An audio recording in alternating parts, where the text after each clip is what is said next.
Kumar, vice president Khatauli unit Triveni sugar. Sir, आप जो है फूलों के साथ में डॉक्टर साहब का स्वागत करें और सम्मानित करें।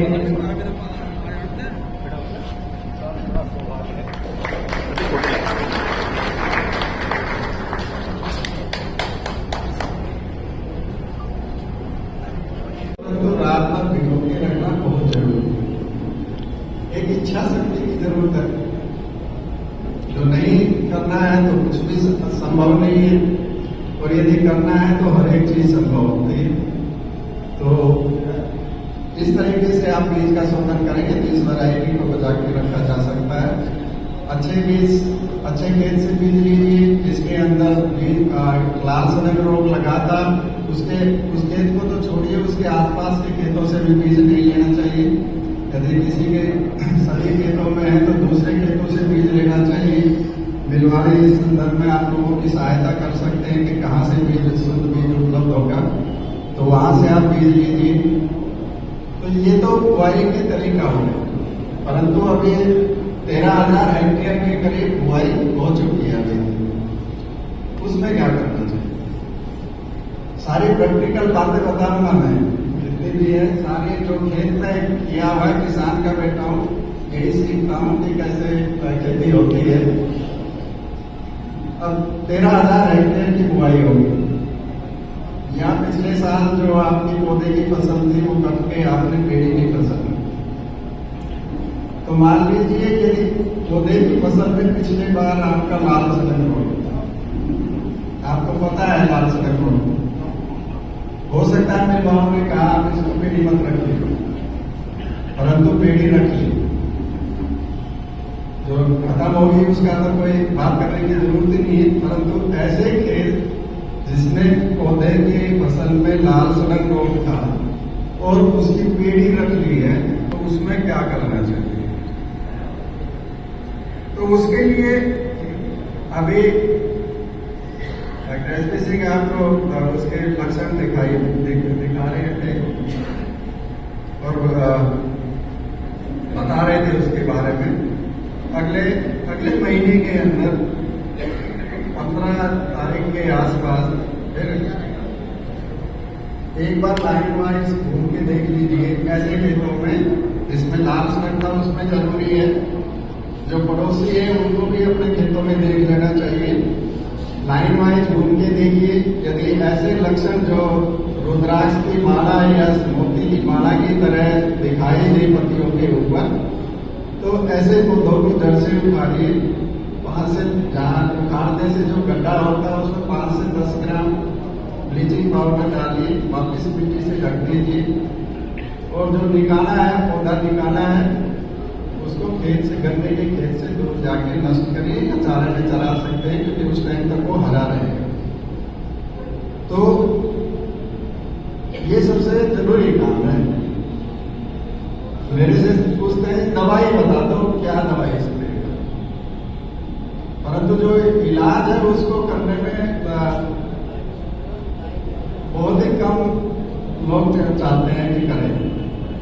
तो आगे उसको रोकने के लिए वो उखाड़ना बहुत जरूरी है ताकि आगे नहीं फैले। खेत से बीमारी को निकालना बहुत जरूरी है। तो खेत से बीमारी ऐसे निकाल दिया, उसके बाद आप स्प्रे कर दीजिए जो लाल सड़क रोग के लिए जो दवाई है उसका उखाड़ने के बाद स्प्रे करिए। एमिस्टार है या दूसरी कंपनी की जो दवाई है, थायाफिनिल मिथाइल के जो टेक्निकल है उसका भी स्प्रे कर सकते हैं, तो उसका स्प्रे कर दीजिए। एक स्प्रे से यदि उखाड़ा है तो एक स्प्रे से आपका काम चल जाएगा, बार बार करने की जरूरत नहीं है। तो ये है पेड़ी प्रबंधन का, जिसमें लाल सड़क रोग था और पेड़ी रख ली है तो उसमें लाल सड़क को कैसे रोका। और जो प्लांट क्रॉप आपकी 13,000 हेक्टेयर है उसमें 2 कैटेगरी का होगा। एक तो ये कि हो सकता है किसी ने जाने अनजाने में ऐसे खेत से बीज लेके बुआई कर दी जिसमें लाल सड़क रोग था। दूसरा, यदि मान लीजिए एक खेत में था और पड़ोसी को पता नहीं चला तो इस बार तो शुरू में ही बहुत अच्छी बारिश हुई, ज़्यादा बारिश हुई, बाढ़ भी आई, इसीलिए आप लोगों की पैदावार भी कम इसीलिए हुई है। तो उसके लिए भी वही तरीका है जो यदि मान लीजिए लाल शनक रोग के खेत से बीज लिया गया है, वो बोया गया है, तो प्रिकॉशनरी दवाई मतलब पहले पौधे देखने से पहले यदि पौधे की फसल है तो 35 दिन के बाद 30-35 दिन के बाद स्टार ड्रॉप का स्प्रे करिए। दूसरा फिर 60 दिन के आसपास दूसरा स्प्रे करना पड़ेगा यदि उसके अंदर लाल शनक रोग था और पता है आपको लाल शनक रोग का बीज के खेत से बीज लेके बोया। तीसरा क्या है, तीसरा काम यही है, फिर भी जून के दूसरे पखवाड़े के अंदर एक बार घूम के देख लीजिए, स्प्रे के बाद भी यदि दिखाई देता है तो वो पौधों को उखाड़ना, ब्लीचिंग पाउडर डालना और खेत से बाहर दूर नष्ट करना वो सबसे ज्यादा जरूरी है। तो इस तरीके से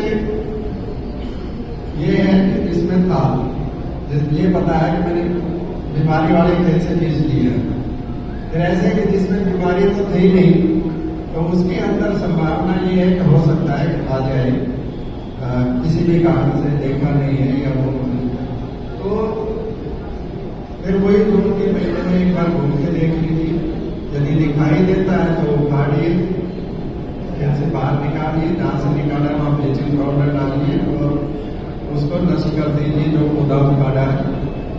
तो इस तरीके और उसके बाद स्प्रे तो पहले स्प्रे करने की जरूरत नहीं, यदि आपको ये पता है कि मेरे खेत में बीमारी नहीं है, गांव में किसी गांव में बीमारी आई नहीं है और उसके बाद दवाई की है तो पहले स्प्रे करने की जरूरत नहीं है, बीमारी दिखने के बाद स्प्रे करेंगे तो अच्छा है।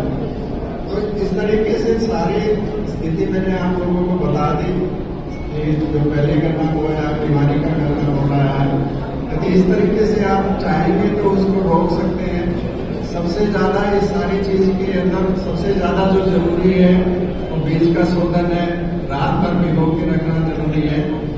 तो ये हुआ सारा बीज का काम। एक कारण और है बीमारी फैलने का कि लाल शनक आ गया तो उस खेत के अंदर जब तक वो पिछली फसल के अवशेष पड़े हैं तब तक वो जिंदा है, तब तक बीमारी जिंदा रहेगी खेत में। यानी कि भूमि का उपचार करना भी जरूरी है। उसके लिए ट्राइकोडर्मा हर्जेनियम करके वो है, फफूंदी है, ये भी फफूंदी है, बीमारी फैलाने वाले भी फफूंदी है, परंतु ट्राइकोडर्मा हर्जेनियम जो है वो एक मित्र फफूंदी है किसान की। दो स्पीसीज के नाम से आती है, ट्राइकोडर्मा हर्जेनियम और वेडी एक जनरल है, परंतु आप जो कोयम्बटूर में काम हुआ है हमारे इंस्टीट्यूट में उसमें पाया गया कि ट्राइकोडर्मा हर्जेनियम ज्यादा असर करती है लाल शनक रोग के ऊपर। तो जो भी आप अभी बुआई करेंगे, आप खेत की तैयार करते इस टाइम आखिरी में जो जुताई करते हैं उससे पहले खेत के अंदर 2-2.5 क्विंटल सड़े हुए गोबर के खाद में या प्रेस मड, सड़ी हुई प्रेस मड के अंदर मिला के आप उसको फैला दीजिए, पीछे से ट्रैक्टर चलाए। ये नहीं होना चाहिए कि फेंक दिया खेत के अंदर और फिर अगले दिन आप उसमें ट्रैक्टर चला रहे हैं तो धूप में 2 घंटे भी 2-3 घंटे भी पड़ा रहा। आजकल इतनी गर्मी हो रही है तो वो सारे के सारे जो जीवाणु है उसके वो मर जाएंगे।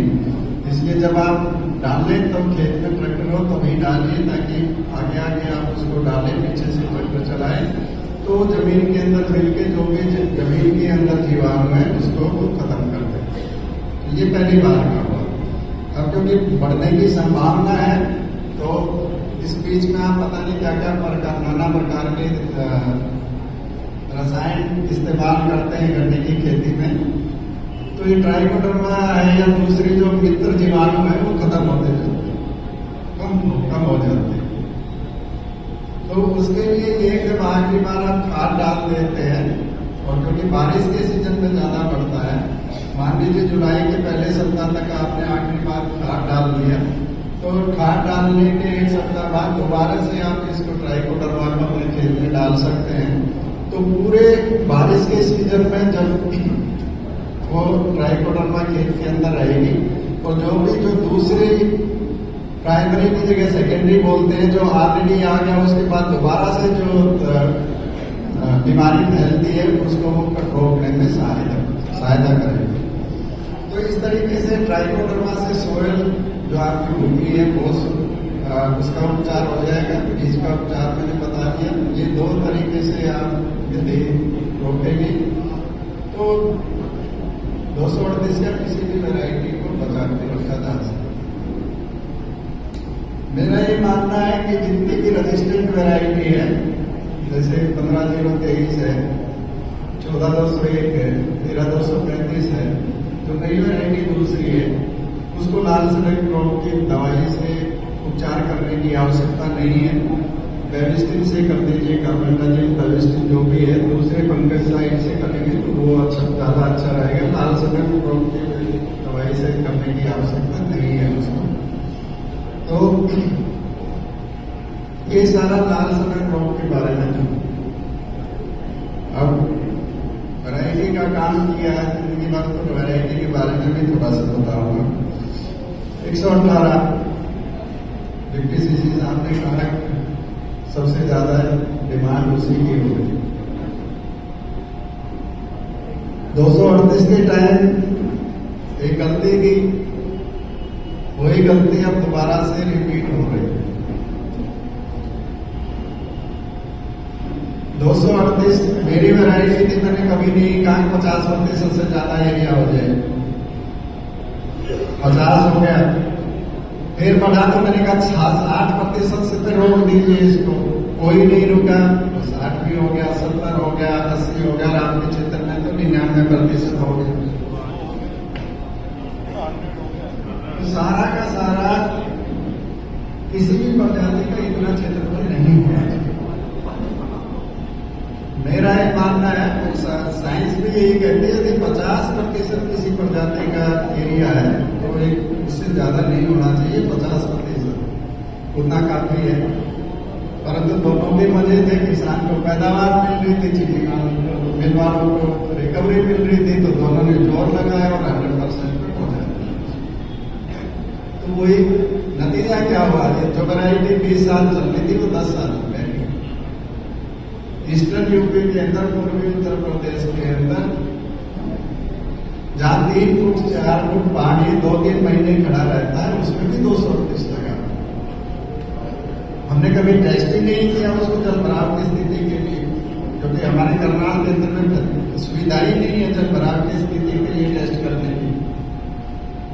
मैंने हमेशा कहा जल भराव की स्थिति के अंदर हमारे करनाल सेंटर की वैरायटी को मत लगाए,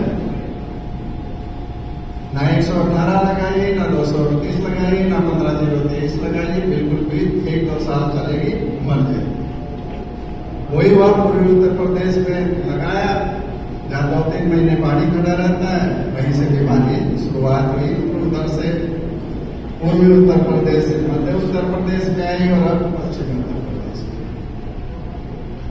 तो किसी भी वैरायटी का इतना क्षेत्रफल इसीलिए नहीं होना चाहिए।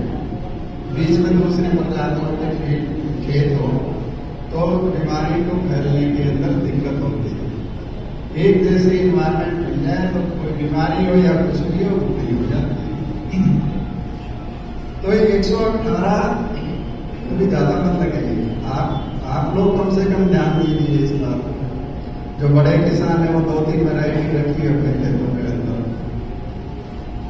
तो 118 एक अच्छी प्रजाति है, वो भी मेरी प्रजाति, और एक बदलाव करने की उसमें जरूरत है। तो 238 के बराबर यदि कोई पैदावार वैरायटी दे सकती है तो वो 118 ही है।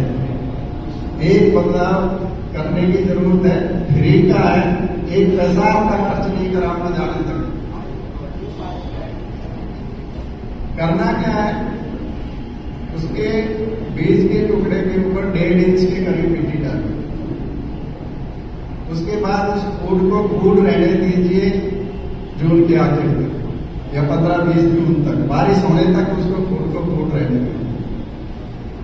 मिट्टी मत भरे, पाटा बिल्कुल भी नहीं लगाना है 118 के अंदर। तो कोई खर्चा तो बताया नहीं बताया ना। परंतु इस तरीके से लगा दिया तो वो वैरायटी 238 के आसपास पैदावार दे देगी। पूर्वी उत्तर प्रदेश से लेके इधर तक जिसने भी इस तरीके से लगाया है, किसान खुश है उसकी पैदावार से। और हर एक किसान कहता है, कई किसान तो कहते हैं कि नहीं डॉक्टर साहब 238 से भी ज्यादा पैदावार इसकी आ सकती है। तो एक बदलाव है, कम मिट्टी डालिए, फूल को फूल रहने दीजिए कम से कम 15 दिन तक, और कुछ करने की जरूरत नहीं है। पाटा बिल्कुल भी नहीं लगाना है। पाटा लगा दिया तो जमाव का प्रतिशत भी कम हो जाएगा, फुटाव भी कम हो जाएगा, उसी के कारण उसकी पैदावार नहीं आती। तो ये तो जमाव बढ़ाने का है। दूसरा क्या है, दूसरी शिकायत आप लोगों की क्या रहती है, उसमें पेड़ी नहीं होती है। अब ये सबको पता चल गया, उसको फुटाव कम है। तो ऐसे बहुत से लोग बैठे होंगे जिन्होंने 1.5 गुना या 2 गुना बीज डाल दिया होगा अपने खेतों में, बुआई करते हुए 118 का डाला, यानी कि उसके अंदर उसका इतना जमाव हो गया, फुटाव के लिए जगह ही नहीं बची। 4 फायदे हैं 238 की तुलना में 118 की बात करें। उसका जमाव का प्रतिशत 238 से ज्यादा है।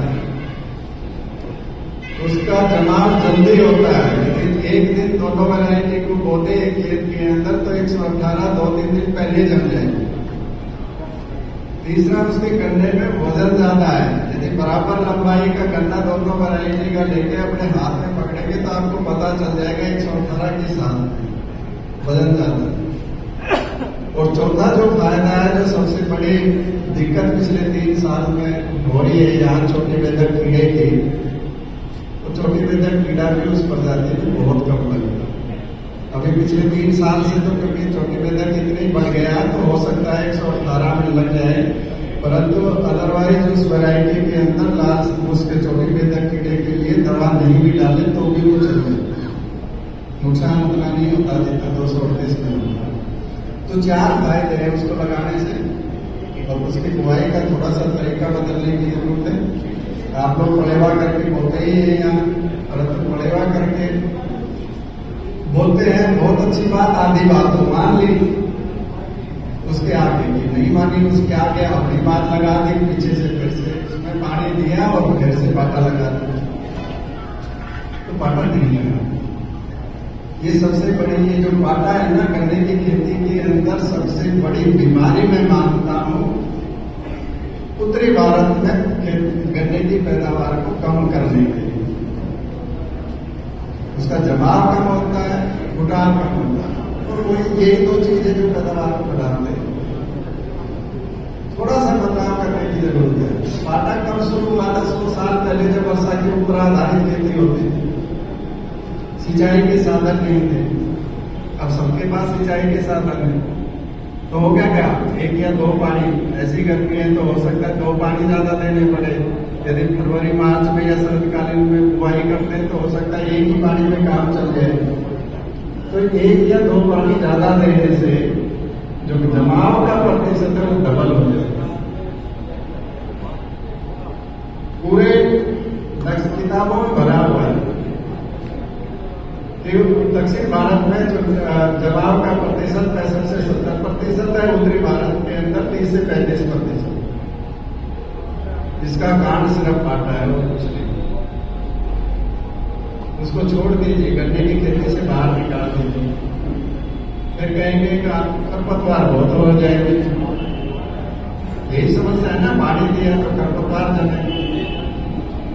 कोई भी प्री इमरजेंस विडिसाइड डाल लीजिए, एट्राजिन, अच्छी कंपनी की एट्राजिन 2 किलो प्रति एकड़ के हिसाब से होती है। बुआई के बाद पानी दिया, पानी देने के बाद दूसरे दिन तीसरे दिन जब पैर चलने लायक हो जाए उस टाइम उस दवाई का इस्तेमाल कर दीजिए, तो करीब 35 दिन तक किसी भी खरपतवार को जमने नहीं देगी, तो उसका भी समाधान है।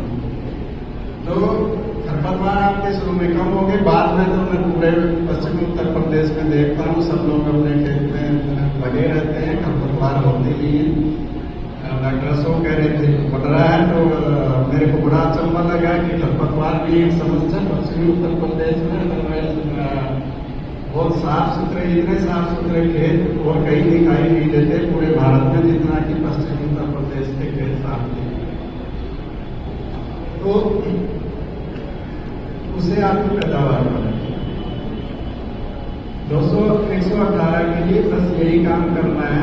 सूखे में बुआई करिए, 1.5 इंच मिट्टी डालिए, पानी दे दीजिए और फूल को फूल रहने दीजिए। उसके बाद इस वैरायटी की पैदावार 220 के बराबर हो जाएगी।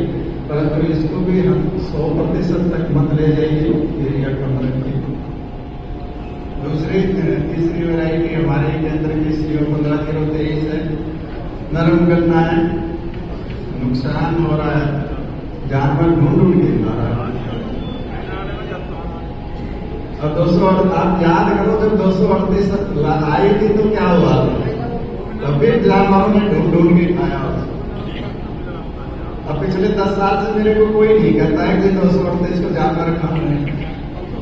शुरू में यही कहते थे ना जी, इसको तो कैसी वैरायटी दी है डॉक्टर साहब, इसको तो आदमी भी खाता है, इसको जानवर भी खाता है, सब पूरा इसको नुकसान होता है।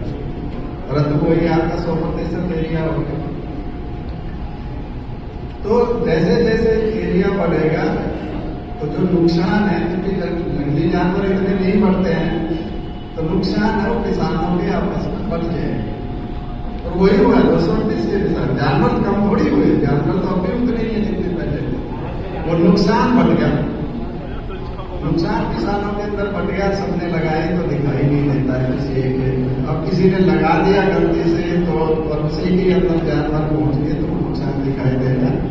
परंतु मेरा ये मानना है, उस प्रजाति के अंदर पोटास जरूर डालिए, 2 बार डालिए। आधा पोटास बुआई के टाइम डालिए, आधा पोटास जब आखिरी बार खाद डालते हैं जून के आखिर में या जुलाई में, उस टाइम दोबारा से डालिए।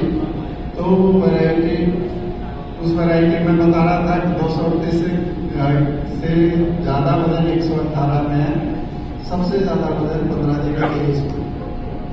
बराबर लंबाई का गन्ना काट लीजिए, तीनों वैरायटी का कहीं तोड़ लीजिए, आपको 15-0-23 में सबसे ज्यादा वजन। ये वजन कहां से आया? खोई है, पानी है, चीनी है।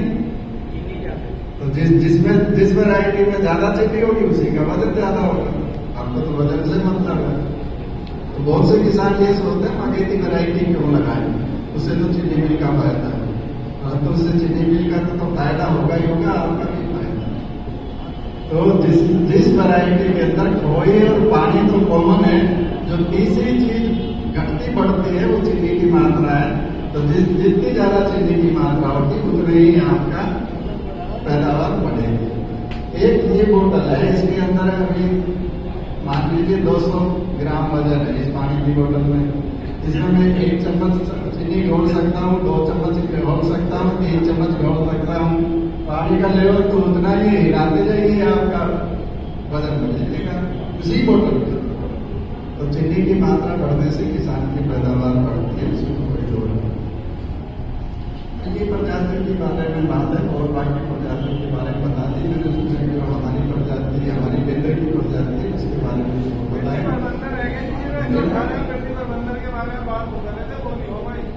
पेड़ी बंदर, हाँ।